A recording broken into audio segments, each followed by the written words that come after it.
Olá, quarto ano! Tudo bem com vocês? Eu sou a professora Luana e vamos começar a nossa aula de História. Existem alguns assuntos que vocês já estudaram, mas é importante relembrar para que vocês entendam melhor o tema da aula de hoje. Por exemplo, a História é a ciência que estuda o que, quarto ano? Sim, o ser humano, o seu comportamento na sociedade antigamente e hoje em dia. A história busca descobrir como as pessoas viviam, o que faziam, como se comportavam no tempo passado e no tempo presente, buscando identificar o que mudou e o que permaneceu igual. Quem escreve a história são os historiadores. Eles registram tudo o que aconteceu. Mas como que eles ficam sabendo de tudo o que aconteceu? De onde eles tiram essas informações? Vocês já sabem, mas vamos relembrar.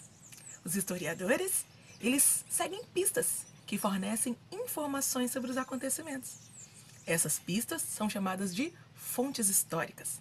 Essas fontes podem ser orais, escritas, materiais e visuais. Já vimos também que os historiadores de antigamente consideravam que a história era feita por grandes personalidades, como os reis, os presidentes, imperadores, deuses. Só eles é que faziam a história.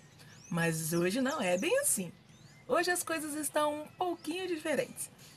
Muitos historiadores consideram que a história também é feita por pessoas comuns, como você, como a diretora da nossa escola, como seus pais, como essa linda professora que vos fala. Ou seja, por todos. Então, se todos fazemos parte da história, somos sujeitos históricos. A história vivida pelo homem é marcada por avanços e retrocessos, por permanências e mudanças. São essas permanências e mudanças que iremos estudar na aula de hoje. Observem as imagens e me digam o que vocês veem. Tem crianças, muito bem. Tem um adulto. Parece uma sala de aula? Sim, essas imagens são da escola de tempos atrás. A partir delas, podemos perceber algumas coisas. O que podemos perceber apenas observando essas imagens? Uma sala de aula tem apenas meninos e na outra tem apenas meninas. Nessas salas, os alunos sentam enfileirados, percebam, um atrás do outro. Tem outra coisa que talvez não dê para identificar nas fotos, mas eu pesquisei para dar essa aula para vocês. Eu estou falando da relação entre professores e alunos de antigamente. Houve um tempo, quarto ano, em que os professores aplicavam castigos físicos nos alunos. A relação entre o aluno e o professor era rígida, muito dura. Numa sala de aula, o professor falava e o aluno apenas ouvia. Agora, quero que vocês observem essas imagens. Elas representam o quê? Sim, a escola da atualidade. E o que podemos perceber quando comparamos as escolas de antigamente e as escolas de hoje em dia? Quando comparamos, podemos perceber o que mudou e o que permaneceu. Por exemplo, percebemos que a escola continua sendo formada por alunos e professores em sala. Percebemos que na maioria das escolas, a organização das salas continua a mesma, com alunos enfileirados, sentados um atrás do outro. Mas e quanto às mudanças, hein? O que será que mudou com o passar do tempo? As turmas são formadas por meninos e meninas hoje em dia. Ainda existem escolas só para meninas e só para meninos no Brasil e no mundo, porém o mais comum são as escolas mistas. Escolas em que meninos e meninas aprendem juntos e brincam juntos. Outra mudança que podemos citar é a relação entre o professor e o aluno. Hoje, os professores entendem que é importante que o aluno participe da aula, falando sobre suas vivências, sobre suas dúvidas, sobre o que entendeu do assunto que está sendo estudado. Então, crianças, para enriquecer a nossa aula de hoje, eu trouxe uma pessoa que poderá nos contar um pouco mais sobre a escola do passado. Então, crianças, estou aqui na rua da casa da nossa entrevistada e eu quero que vocês a conheçam, porque sempre que eu converso com ela eu aprendo muito. Então, eu acredito que vocês também aprenderão um pouquinho com as experiências dela. Vamos lá?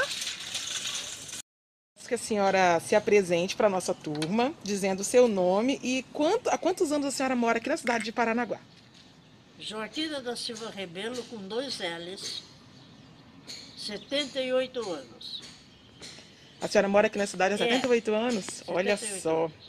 Então, dona Joaquina, eu sei que a senhora tem muitas coisas para nos dizer, para nos ensinar, mas hoje nós vamos falar sobre a escola do passado. Esse tema faz parte da nossa aula de história, nós estamos estudando as mudanças e as permanências e aprendemos que a escola de hoje ela é um pouco diferente da escola de antigamente. Então, por exemplo, eu pesquisei algumas coisas sobre a escola de antigamente e quero que a senhora me diga se isso acontecia na escola que a senhora estudou e faça algum comentário sobre as suas vivências e as suas experiências aí na escola do passado, tá bom? Então vamos lá, a primeira pergunta é a seguinte. Na escola que a senhora estudou, existiam salas separadas para meninos e para meninas? Sim. E aí, na hora do recreio, também brincavam separados? Como Não. que era? Ou na hora do recreio se encontravam? Todo mundo era sentado, comendo merenda, tomando água, iam ao banheiro, porque se preparar para entrar para a escola, porque não tinha recreio. Sempre Era as meninas de um lado, os meninos de outro, não misturavam? Não. Entendi. É verdade que existia um objeto chamado palmatória que a professora batia na palma da mão da criança que fazia bagunça? Chamava-se bolo sadio, porque era tipo de uma pá de polenta redonda, com cabo. Mas a criança, para receber uma bolada daquela, ele tinha que fazer alguma coisa de ruim dentro da sala de aula, com uma colega, ou com o professor, ou com o diretor. Entendi. Do contrário, não levava nada, só levava repreensão e frases para fazer. Entendi. E outra coisa que eu quero perguntar também é em relação à forma do professor e o aluno, a relação professor-aluno. As professoras deixavam os alunos participar da aula, os alunos tinham que ficar todo mundo quietinho, como que era? Não, acontece que na época existia um clima que dizia-se assim, mais vale uma explicação do que uma frase escrita. Então eles prestavam atenção porque muitos tinham problema de ouvido. Então eles prestavam muito bem atenção e o professor, ele digitava muito devagar. Quando a palavra era um pouco difícil, ele passava no quadro para que eles pudessem copiar e dizer, é da aula que estamos tendo. Me diga, dona Joaquina, para terminar, que a chuva está começando aqui. Aqui no shopping. Deixa eu ficar aqui mais para cá, então. Quais as brincadeiras que a senhora lembra, que a senhora gostava de fazer com seus amigos, com as suas amigas, né, na hora do recreio? Pula corda, diálogo, bola queimada, brincar de fita, padrinha do céu. Tem umas que eu nunca ouvi falar. Nunca ouviu falar? Nunca ouvi falar. Que legal. Então a senhora foi uma criança feliz na sua infância na escola. Oh, nem fala, menina, nem fala. Além da dona Joaquina, tem outra pessoa que eu acho muito legal que vocês conheçam, porque é uma experiência diferente que ela traz. E é importante que vocês ouçam diferentes testemunhos, diferentes pessoas, diferentes histórias. A história dessa pessoa é diferente porque ela teve uma educação no campo, ela é uma mulher de outra classe social, de outra cor. E é importante trazer a perspectiva dela sobre a escola do passado. Então, crianças, essa é a minha avó. Eu vou pedir que ela se apresente para vocês. Eu sou a Elza Gonçalves do Nascimento Silva. E fala quantos anos a senhora tem, avó? E minha idade, vou falar para vocês vão admirar. Eu tô bem vovozinha, hein? 84 anos a vovozinha tem. Vó, conta pra gente como que era o trajeto da senhora até a escola. Era perto, era rápido, era fácil, era difícil? O meu trajeto era difícil, porque interior, você sabe, né? Tudo é difícil. Nada no interior é fácil. É muito bom o interior, mas tudo é difícil. Aonde eu estudava, mas o meu irmão, era uma distância muito grande.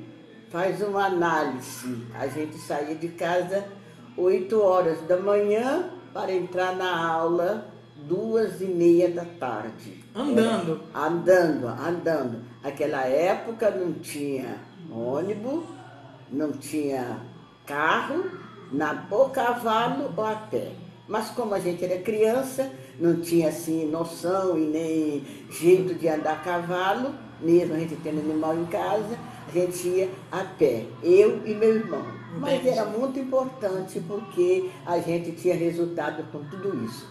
Entendi. Me conta também, minha avó, conta aqui para as crianças, eu comentei com as crianças que na escola de antigamente tinha alguns castigos físicos. Nós falamos da palmatória, mas eu queria que a senhora contasse a história do seu irmão, de uma vez que ele aprontou e teve um castigo. Conta qual castigo foi esse.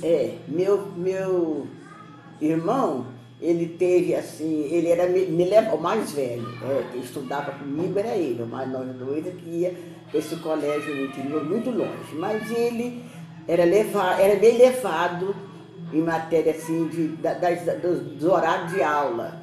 Então a professora passou um dever para ele fazer, ele não fez e ele ficou assim de castigo.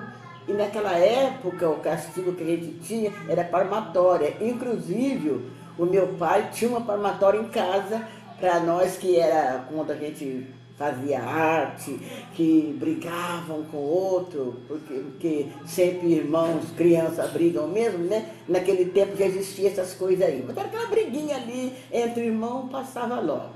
Mas na sala de aula, ele mais os amiguinhos dele, às vezes, eles estranhavam o outro mesmo por causa de merenda, costumavam estranhar o outro. A professora deu um castigo nele uma época, porque ele desobedeceu, comeu a merenda fora da hora. Mas qual foi o castigo? O castigo que ela deu nele, ela quando saía, ela já ia prevenida, para aqueles que era levado. Ela tinha uma sacolinha e ela levava uns caroços de milho, que por certo vocês mesmos de conhecer milho, né? Ela levava uns caroços de milho, quando não era milho era feijão, dentro de uma sacolinha. E nisso, quando o moleque era levado, ela pegava, porque ela não queria dar outro castigo, ela botava de joelho lá, ainda que não fizesse as tarefas. A tarefa que ela passava, ela ficava de joelho lá, às vezes horas, minutos e horas para pagar aquilo que ela queria que fazer e não fazia. Sabe? Tinha recreio, vó? Tinha recreio. Vocês brincavam no recreio? O recreio, alguns... Podia correr, brincar, pular pela escola? Não, isso aí não tinha não.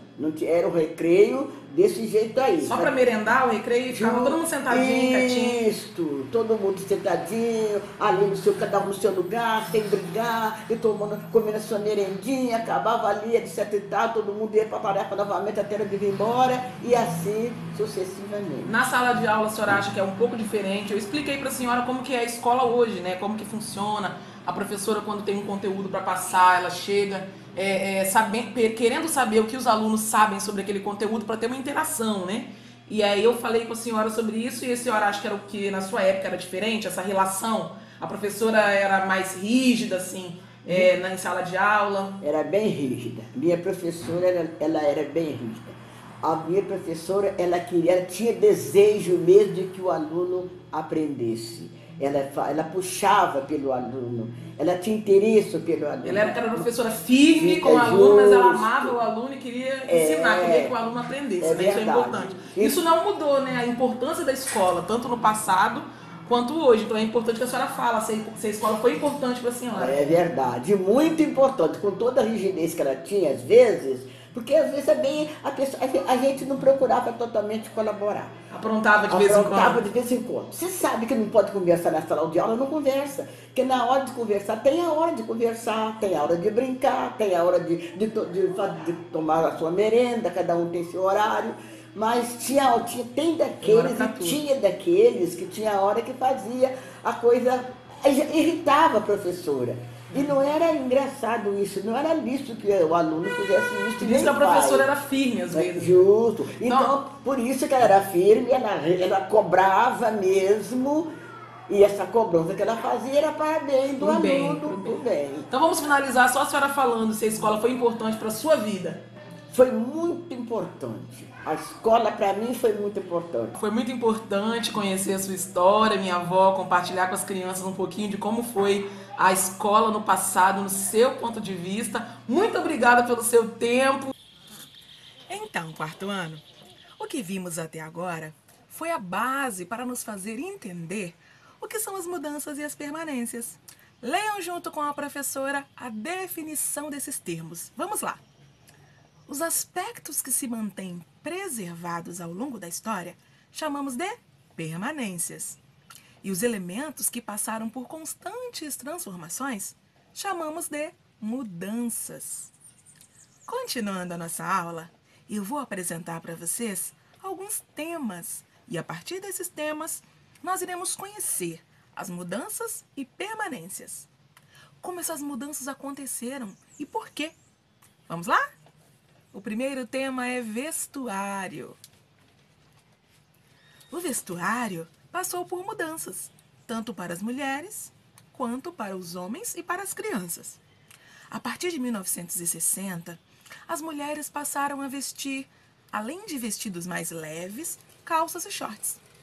Até a década de 1950, era comum os homens usarem chapéu, mas hoje isso caiu em desuso e a maioria não usa. Nessas imagens, podemos observar as mudanças nas formas das crianças se vestirem. Percebam que as roupas das crianças de antigamente eram iguais às roupas dos adultos, porém, num tamanho menor. A criança antigamente era vista como um adulto em miniatura, como um adulto pequeno. Hoje é diferente. Os estudiosos, os pesquisadores, os psicólogos, os educadores de hoje entendem o quê? Entendem que a criança é alguém que está vivendo uma etapa da vida que enxerga o mundo de forma diferente do adulto, né? Que raciocina de forma diferente do adulto e, portanto, precisa de uma atenção diferenciada. As roupas das crianças de hoje são totalmente diferentes, coloridas, com bichinhos, personagens de filmes e desenhos. Eu acho bem mais legal, né? Vejam as mudanças na roupa das mulheres. Antigamente usavam apenas saias, vestidos, abaixo do joelho, blusas ou vestidos de manga. Hoje a mulher tem mais liberdade ao se vestir. E quanto aos homens, também ocorreram mudanças. Essa imagem não quer dizer que todo homem de antigamente se vestia exatamente assim. É uma imagem de referência para vocês entenderem que as roupas sociais eram mais comuns antigamente. Roupas com cores neutras, como preto, branco, cinza ou marrom. Hoje, os homens também têm mais opções de roupas. Vocês já pararam para pensar em como a indústria é importante em nossa vida? Pense nas coisas que você utiliza no seu cotidiano. Seu livro, seu caderno, por exemplo, passa por muitos processos antes de chegar até você. A matéria-prima do papel é a madeira. Então, desde a retirada da madeira da natureza até ela se transformar num caderno pronto para ser vendido para você na loja, ela passa por vários processos dentro da indústria. Antes do surgimento das fábricas, os produtos que as pessoas precisavam eram feitos à mão, por artesãos em pequenas oficinas. O processo de produção era lento, pois o artesão ele realizava todas as etapas da produção, com a ajuda de ferramentas bem simples. Então, pense para fazer um sapato, por exemplo. O artesão comprava a matéria-prima, produzia um por um, peça por peça, uma de cada vez. O tempo passou e cerca de 200 anos atrás surgiram as primeiras indústrias. Nas indústrias, os trabalhadores têm a ajuda de máquinas que aceleram a produção. Outra mudança com o surgimento das máquinas e das grandes indústrias foi na forma de produzir. Lembram que na oficina do artesão ele participava de todas as etapas da produção de um produto? Na indústria é diferente. O trabalhador tem o seu trabalho repartido. Agora, na fábrica de sapatos, tem o trabalhador que separa o couro para fazer o sapato, outro fica na máquina que coloca a sola no sapato, o outro coloca o sapato dentro da caixa e assim por diante. Cada trabalhador tem a sua função específica dentro da indústria. E as condições de trabalho nas fábricas eram duras. o trabalhador não tinha nenhum direito. Trabalhava cerca de 15 horas por dia. Até crianças trabalhavam nas fábricas. Mas a partir de 1930, houveram mudanças nas relações de trabalho aqui no Brasil. O trabalhador passou a ser registrado através da carteira de trabalho. Ou seja, crianças, ele passou a ter um documento de trabalhador. Teve direito a férias e mais algumas coisas que a lei do trabalho diz. Ó, essa daqui é a minha carteira de trabalho. Quando eu fiz 18 anos, eu fui até o Ministério do Trabalho, da cidade que eu morava, com a minha identidade, meu CPF. E aquele órgão, o Ministério do Trabalho, emitiu a minha carteira de trabalho. E com essa carteira, eu posso arrumar um emprego. E a empresa vai assinar a minha carteira. Quando a empresa vai me contratar, ela assina a minha carteira e isso significa o quê? Significa que aquela empresa está fazendo um compromisso comigo.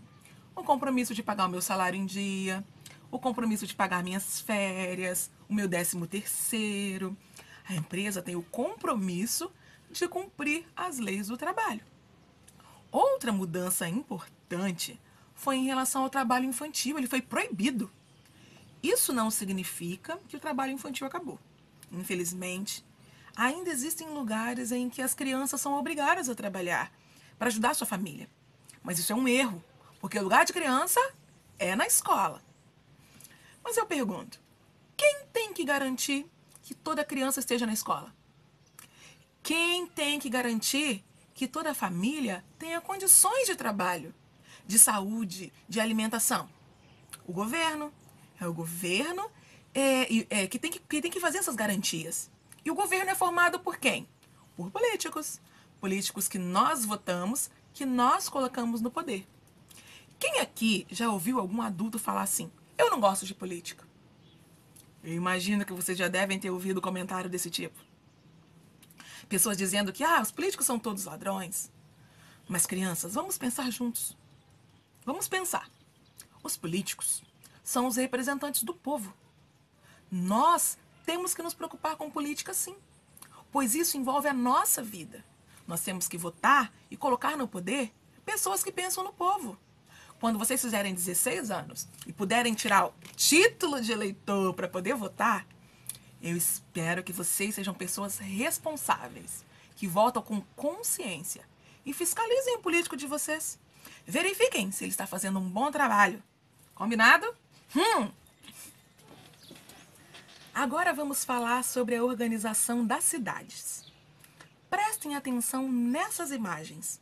Conseguem me dizer onde essas fotos foram tiradas? Sim, na Rua da Catedral, aqui na cidade de Paranaguá. Quais mudanças podemos perceber a partir delas? Antes era uma estrada de terra, né? E hoje a rua está calçada, pois é uma rua que passa muitos carros, indo e vindo. E essa próxima imagem, sabem onde é? Muito bem! É ali na Praça 29 de Julho, onde acontecem as festas da cidade. Perceberam que na imagem antiga o rio quase alcança o museu? E vejam também os cavalos estacionados ali perto. Os donos desses cavalos devem estar ali no mercado fazendo uma comprinha. Na imagem atual, vemos carros, muitos carros, e percebemos que o rio foi afastado e assim a praça pode ser construída. Essa última imagem é muito legal. Foi uma foto tirada no início do século passado e mostra a evolução que aconteceu nos transportes coletivos. Hoje em dia, qual é o meio de transporte coletivo mais usado na nossa cidade? Muito bem, crianças, é o ônibus. Vejam como era no século passado. É interessante que vocês percebam que as coisas foram mudando, se modernizando aos poucos. O ônibus que nós vemos hoje não apareceu do nada. Um dia alguém teve a ideia de fazer um ônibus. Não foi assim. Primeiro o homem inventou a roda, depois ele teve a ideia de colocar um suporte nessa roda e fazer os animais puxarem, daí chamou isso de carroça. Depois ele foi estudando, pesquisando, aprendendo com as gerações passadas e foi descobrindo formas mais seguras, mais rápidas de transporte. As transformações que nós vimos aconteceram para atender melhor as nossas necessidades. Os transportes de hoje, por exemplo, são mais rápidos, mais confortáveis, mais seguros. Percebam que o homem muda a realidade ao seu redor para melhorar sua condição de vida. E percebam também que, apesar das mudanças, muitas cidades preservam coisas que nos fazem lembrar do passado, como a catedral, as praças, as casas antigas no centro histórico aqui de Paranaguá. Essas permanências são importantes, pois contam a história da cidade e das pessoas que fizeram parte dela. Agora me digam, quais os locais que vocês mais gostam aqui na cidade, para passear e se divertir? Agora vamos falar do tema alimentação. A alimentação sofreu mudanças, principalmente na conservação. Os seres humanos descobriram várias formas de conservar os alimentos. Por exemplo, salgar a carne, para que ela fosse consumida posteriormente. Outra forma de conservar os alimentos por mais tempo foi descoberta há mais de 200 anos, quando se pensou em alimentar as tropas alimentares em tempos de guerra. Essa forma consistia em conservar os alimentos em latas, prolongando assim a validade por meses e até anos. Nós que vivemos no século XXI, nos acostumamos com a quantidade de alimentos industrializados que estão nas prateleiras dos supermercados. Os produtos industrializados, recapitulando, são produtos que passam por transformações na indústria. Então, antigamente, não era como é hoje em dia. No início do século passado, era comum as pessoas plantarem seus alimentos, pois a maior parte da população morava no campo. Minha avó, ela comenta comigo que na fazenda em que os pais dela moravam e trabalhavam, tinha plantação de cana, de café, de mandioca ou empim, de milho, e ela se alimentava dessas coisas. Com o passar do tempo, muitas pessoas se deslocaram, mudaram do campo para a cidade. E por que as pessoas faziam isso? Mudavam em busca de melhores condições de vida, em busca de emprego. E nas cidades, o ritmo de vida é diferente, o trabalho é diferente. As pessoas não trabalham na terra, na agricultura, como no campo. Nas cidades, o trabalho é na indústrias, nos comércios. As pessoas saem para trabalhar de manhã, voltam à noite, passam praticamente o dia inteiro fora de casa. E essa rotina corrida, essa vida corrida, trouxe mudanças nos hábitos alimentares. Fez com que grande parte da população optasse por alimentos industrializados. Alimentos que ficam prontos bem rapidinho.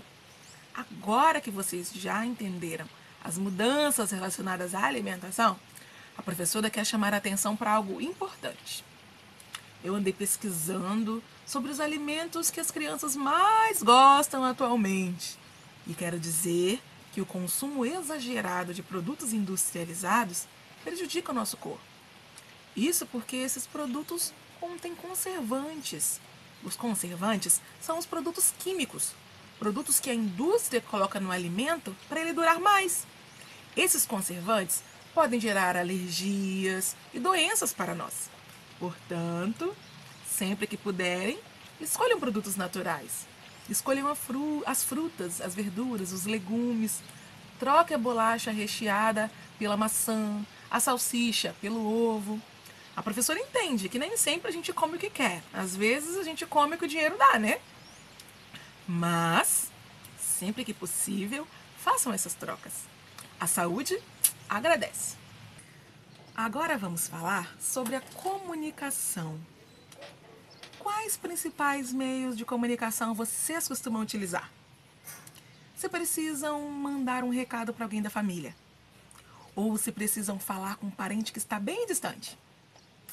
Já pensaram em como as pessoas se comunicavam antigamente? Será que as pessoas deixavam de se comunicar porque não existia o WhatsApp? A comunicação é uma necessidade humana.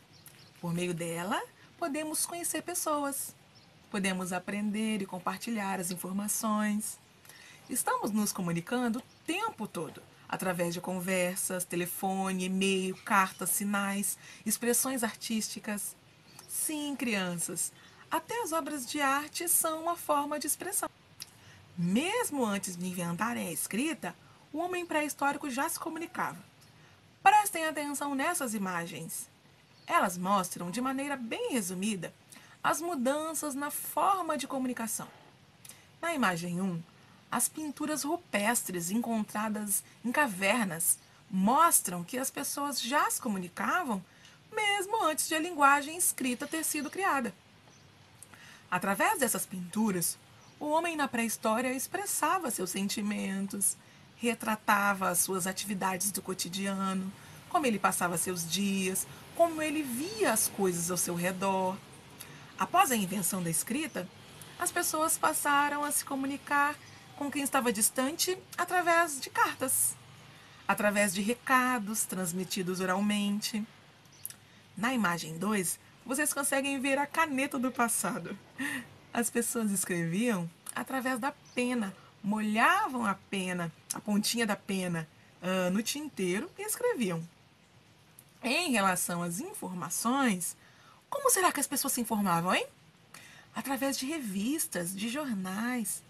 Com a invenção da eletricidade, os meios de comunicação foram se modernizando. Inventaram o telégrafo, na imagem 3. O telégrafo foi uma revolução nas formas de comunicação. Ele era um aparelho que transmitia mensagens à distância. Pensa! Depois veio o telefone, o rádio, a TV. E atualmente é comum o uso de meios eletrônicos para nos comunicarmos e nos informarmos sobre o que acontece no Brasil e no mundo inteiro. Estamos na era da internet, o que nos possibilita usar o celular, tablet, computador, e por meio deles podemos enviar textos e imagens de maneira muito rápida. Isso facilita a comunicação, aproxima as pessoas. Além dos benefícios, temos que pensar nos riscos da internet. O excesso de tempo navegando na rede pode causar diversos problemas de saúde. Ganho de peso, falta de atenção, de concentração. É importante compensar o tempo gasto na internet com atividades ao ar livre, brincadeiras com os amigos. Tem crianças que ficam o dia todo no celular, mas isso não é bom. É necessário um equilíbrio. Ficar o dia todo no computador, na internet, jogando, não é saudável. Vamos equilibrar. Estamos chegando ao fim da nossa aula. Que legal estudar a história, não é mesmo? Entender que todos somos sujeitos históricos, identificar as permanências e mudanças ao longo da história, poder comparar o que mudou e o que permaneceu no modo de vida das pessoas que viveram em tempos diferentes do nosso. Muito legal! Agora vamos fazer algumas atividades.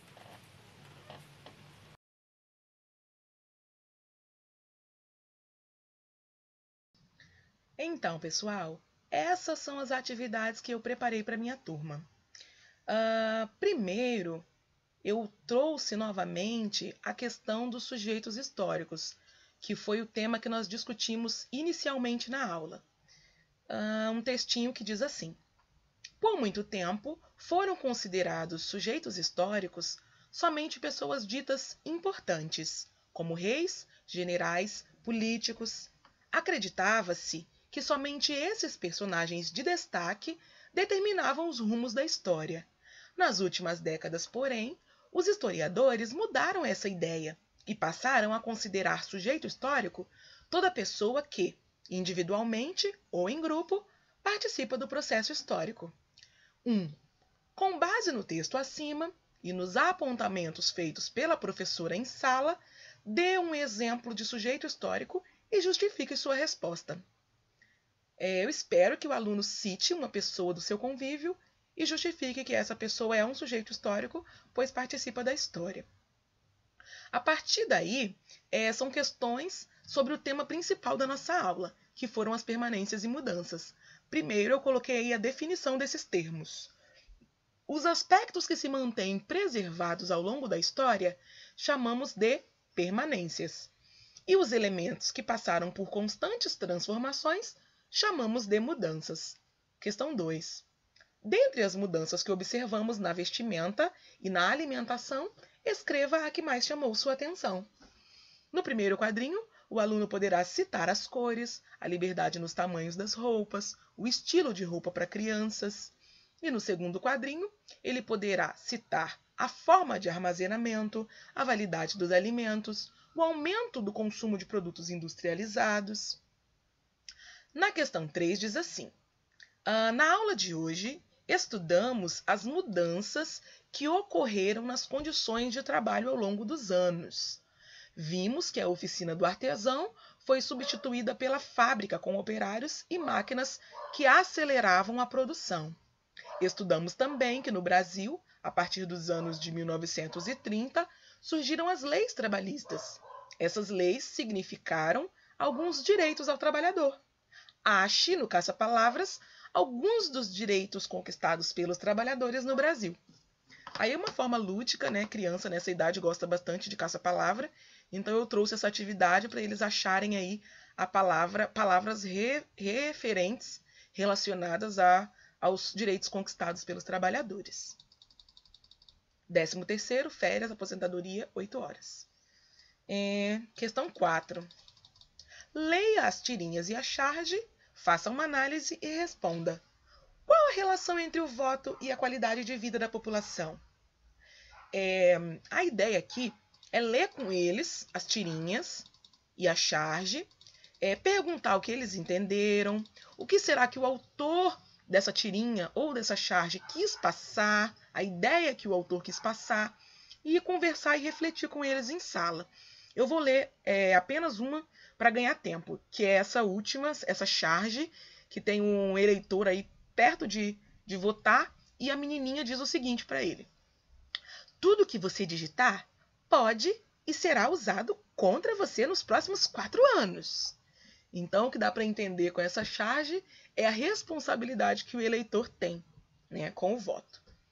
Com essa questão, espero que o aluno consiga relacionar o voto, ou seja, a escolha dos representantes, e as consequências para a vida das pessoas.